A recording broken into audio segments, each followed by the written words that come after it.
Hello friends, good morning সবাইকে। আমার নতুন ভিডিওতে সবাইকে স্বাগত। সবাই কেমন আছো? আশা করছি সবাই ভালো আছো। তো আমি এটা আজকে কি মাছ কেটেছি বলো তো?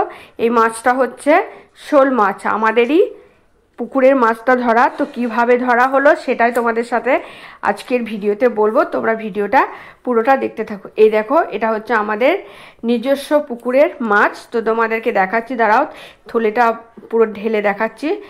তো সামনে শিবের গাজন গেল, গাজন উপলক্ষে আমাদের বাড়িতে ঢাকি লোকজন সব আসে, তো তার জন্য পুকুরে মাছ ধরা হয়। তো দেখো, এটা শেষের দিনের মাছ, এর আগে দুদিন ধরা হয়ে গেছে। তো টানা জালে এই মাছটা উঠেছে। তো দেখো কত বড় শোল মাছটা না, আমি তো ধরতেই পারছি না। তোমাদেরকে দেখানোর চেষ্টা করলাম, তোমার হাত থেকে এমন লাফ দিল, আমি ঠিকঠাক ধরতেই পারছিলাম না, এতটাই বড়। তো দেখো, তোমরা ভালো করে দেখাচ্ছে, দেখো আমার বর হাতে নিয়ে দেখাচ্ছে। মানে এই মাছটা কাটার পর মোটামুটি 17টা-18টা পিস হয়েছিল, এতটাই বড় মাছটা। মোটামুটি মাছটার ওজন দাঁড়াবে একদম কিছু কম 2 কিলো। তো পিসগুলোও দেখতে পাচ্ছ, খুব একটা ছোটও করেনি, এক একটা মাপ হবে 200 মতো ওজন। তো দেখো, বর সমস্ত মাছ কেটে ফেললো। এরপর আমি আজকে বানাবো এই শোল মাছের আম দিয়ে ঝোল।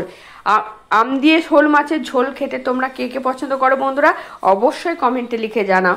আমাদের খুব ভালোবাসে আম দিয়ে, মানে আমের যে কোনো কিছু, আমশোল, আমের চাটনি। তো দেখো, আমগুলো প্রথমে ফালি ফালি করে কেটে নিয়েছি, তারপর বেশ ভালো করে ভেজে রেখে আমগুলোকে তুলে নেব।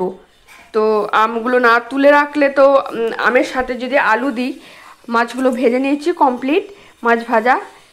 আর আমগুলো তুলে না রাখলে আলু কিন্তু সেদ্ধ হবে না, তার জন্য আমগুলো আগে ভেজে নিয়ে তুলে রাখছি।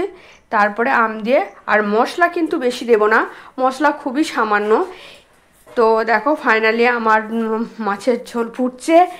তো কেমন লাগছে দেখো, কালারটা অপূর্ব লাগছে, তাই না? আর খেতেও হেভি টেস্ট হয়। এই রকম শোল মাছের ঝোল থাকলে আর সাথে কিছুই লাগে না। দেখো পিসগুলো শুধু দেখো কতটা বড় বড়, বলছি না, এক একটা পিস মোটামুটি 200 থেকে 250। আমার বরকে কাটতে দিলে ও কখনোই ছোট করে কাটে না, মানে ওর মুঠোর মধ্যে যতটা ধরে ও সেইভাবে বড় বড় করে কাটে।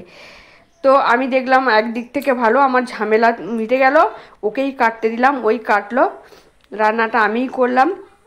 তো আমাদের এই মাছ আমাদের নিজস্ব পুকুরের থেকেই ধরা। তো আমাদের পুকুরটা কেমন, একটু গ্রামের ভিতর দিকে, তোমাদেরকে দেখাবো একদিন ভিডিও করে নিয়ে এসে। মাছগুলো খুব সুন্দর হয়, সিলভার কাপ মাছগুলো যেগুলো হয় সেগুলো এক একটা 2 কিলো ওজনের। তো এতটাই বড় বড়, মানে খেতে টেস্টি সিলভার মাছ। তো তোমরা না খেলে বিশ্বাস করতে পারবে না, খুবই টেস্ট। পুকুরটা একদিন ভিডিও করে নিয়ে তোমাদের সাথে শেয়ার করবো। কেমন লাগলো ভিডিওটা অবশ্যই